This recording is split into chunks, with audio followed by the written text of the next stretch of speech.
नमस्कार. आज आपण इथे अगदी मऊसूद कापसासारखे सॉफ्ट आणि एकदम तोंडात टाकताच विरघळणारे दहीवडे कसे बनवायचे ते बघणार आहोत. चला तर मग वेळ वाया न घालवता पटकन रेसिपी बघूया. इथे सगळ्यात आधी आपल्याला काय करायचं आहे, जी दहीवड्यासाठी लागणारी डाळ आहे ती भिजवून घ्यायची आहे. त्यासाठी बघा इथे मी एका वाटीच्या प्रमाणाने 2 वाटी उडीद डाळ घेतली आहे आणि त्याच वाटीने अर्धी वाटी आपल्याला मुगाची डाळ घ्यायची आहे. आता ह्या ज्या डाळी आहेत त्या आपल्याला 2-3 वेळा पाण्याने स्वच्छ धुवून घ्यायच्या.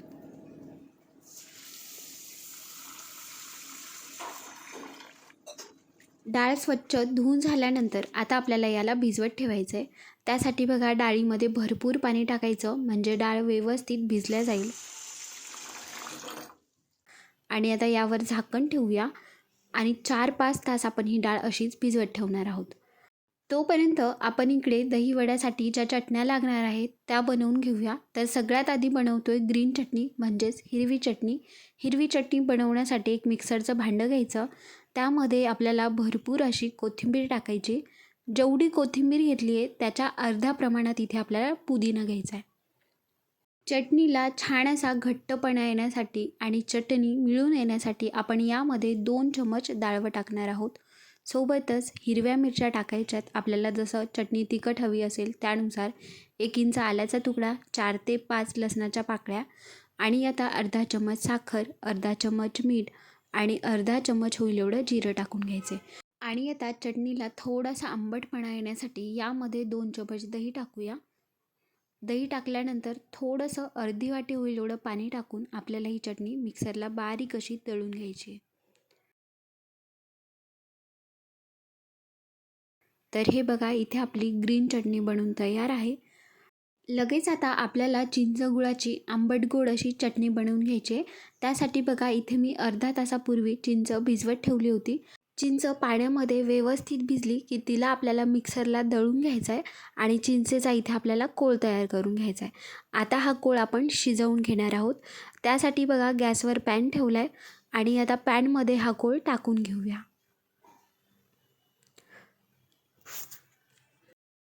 आंबट गोड चिंचगुळाची चटणी बनवतो आहे म्हटल्यावर जेवढी चिंच घेतली आहे तेवढाच इथे आपल्याला गूळ देखील घ्यायचा आहे.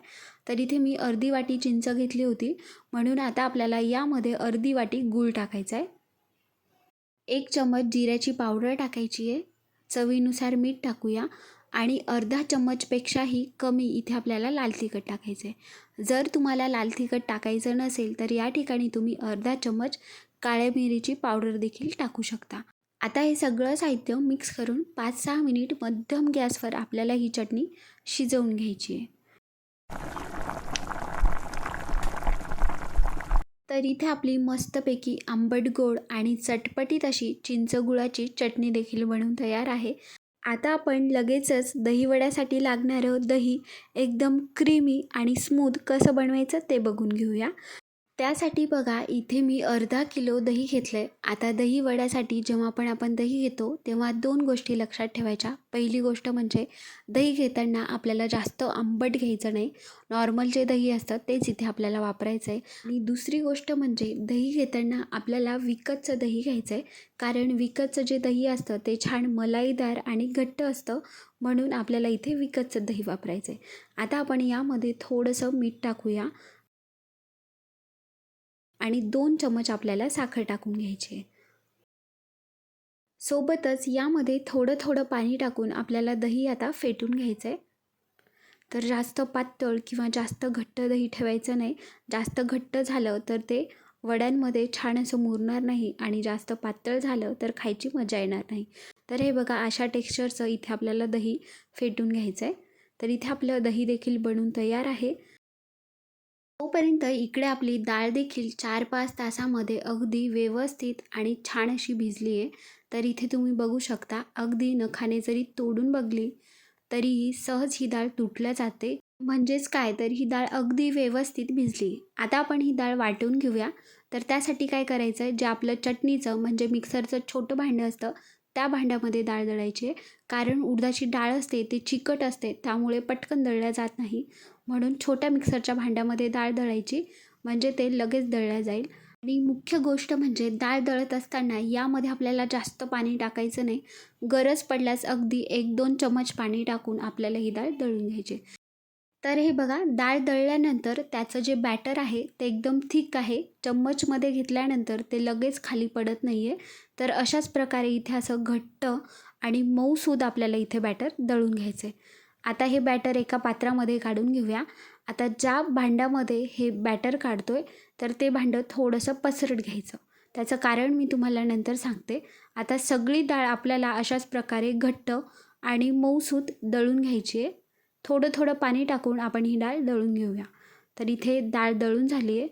या बॅटरमध्ये थोडंसं म्हणजे चवीनुसार मीठ टाकून घेऊया आणि आता आपल्याला ही डाळ व्यवस्थित 4-5 मिनिट कंटिन्यू फेटून घ्यायची आहे.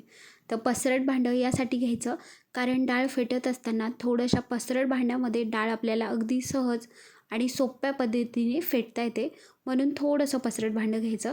आता हे बॅटर जसं जसं फेटत गेलो तसं तसं याचा रंग थोडासा पांढरा शुभ्र होत जातो आणि हे बॅटर छान असं फ्लफी आणि हलकं फुलकं होत जातं. तर इथे तुम्ही बघू शकता अगदी बॅटर किती थिक आणि घट्ट होतं आणि फेटल्यानंतर एकदम फ्लफी आणि छान पांढरं शुभ्र झालं आहे.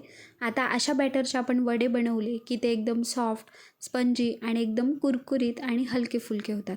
तर इथे वड्यासाठी बॅटर देखील तयार आहे. चला तर मग आता पटकन वडे तळून घेऊया. तर गॅसवर इथे मी कढईमध्ये तेल गरम करायला ठेवलं होतं. आता तेल गरम झालं का बघूया. तर तेलाचं टेम्परेचर कसं चेक करायचं, आधी थोडंसं त्यामध्ये बॅटर टाकून बघायचं. तर इथे तुम्ही बघू शकता बॅटरवर अजिबात बबल्स वगैरे नाही आलेत, म्हणजे तेल अजून हवं तसं तापलं नाही आहे. म्हणजे आता अजून थोडंसं आपण हे तेल गरम करून घेऊया. तर बघा, परत एकदा तेलामध्ये बॅटर टाकल्यानंतर त्यावर लगेचच बबल्स यायला लागलेत, म्हणजे तेल हवं तसं व्यवस्थित गरम झालं आहे.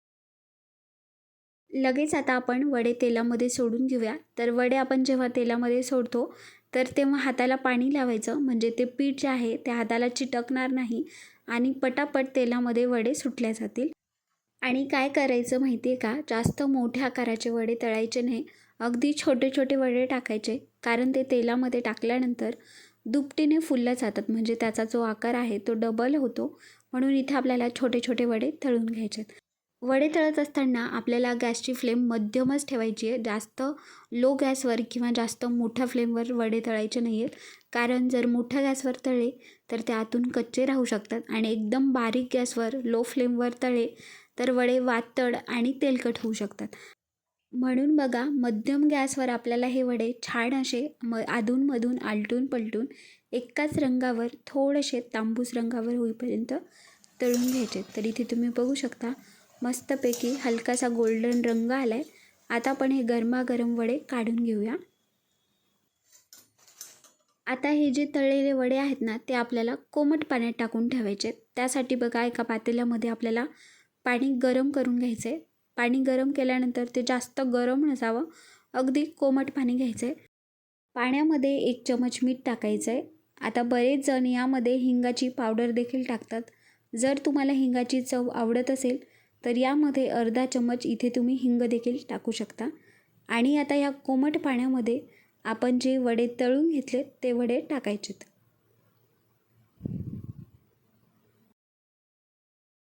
आता आपल्याला हे वडे 3-4 मिनिट पाण्यामध्ये असेच भिजवत ठेवायचेत. पाण्यामध्ये भिजवत ठेवल्यामुळे वडे एकदम सॉफ्ट आणि स्पॉन्जी होतात. म्हणून बघा, आपण हे वडे असेच पाण्यामध्ये 3-4 मिनिट भिजवून ठेवू. जर तुम्हाला पाण्यामध्ये भिजवलेले वडे आवडत नसतील तर अशाच पद्धतीने हे तुम्ही दह्यामध्ये किंवा ताकामध्ये देखील दहीवडे भिजवू शकता. आता तोपर्यंत आपण राहिलेल्या बॅटरचे सगळे वडे अशाच प्रकारे तळून घेऊया. तळत असताना मगाशी सांगितल्याप्रमाणे मध्यम गॅसवर वडे तळायचे आणि हाताला वडे तेलामध्ये सोडत असताना हाताला पाणी लावून हे वडे तेलामध्ये सोडायचे. हे सगळे वडे इथे आपल्याला अशाच प्रकारे तळून घ्यायचे. तर हे बघा, तळल्यानंतर वडे अजिबात जास्त तेलकट झाले नाही आहेत. जे आपण वडे पाण्यामध्ये भिजवत ठेवले होते ते बघा 3-4 मिनिटामध्ये मस्त असे फुललेत. आता हे वडे आपण घेऊन यामध्ये जे एक्स्ट्रा पाणी राहिलं असेल ते हाताच्या साहाय्याने प्रेस करून काढून टाकायचं आहे. आणि आता लगेच आपण याची प्लेटिंग करून घेऊया. एका प्लेटमध्ये हे भिजवलेले वडे घ्यायचेत आणि त्यावरून भरपूर असं मलाईदार दही टाकून घ्यायचं आहे. दही वडे म्हटल्यानंतर भरपूर दही टाकायचं, अजिबात कंजूसी करायची नाही. वरतून मस्तपैकी जी आपण हिरवी म्हणजेच ग्रीन चटणी बनवली आहे ती टाकून घ्यायची आहे. सोबतच चिंच गुळाची आंबट गोड चटणी टाकूया.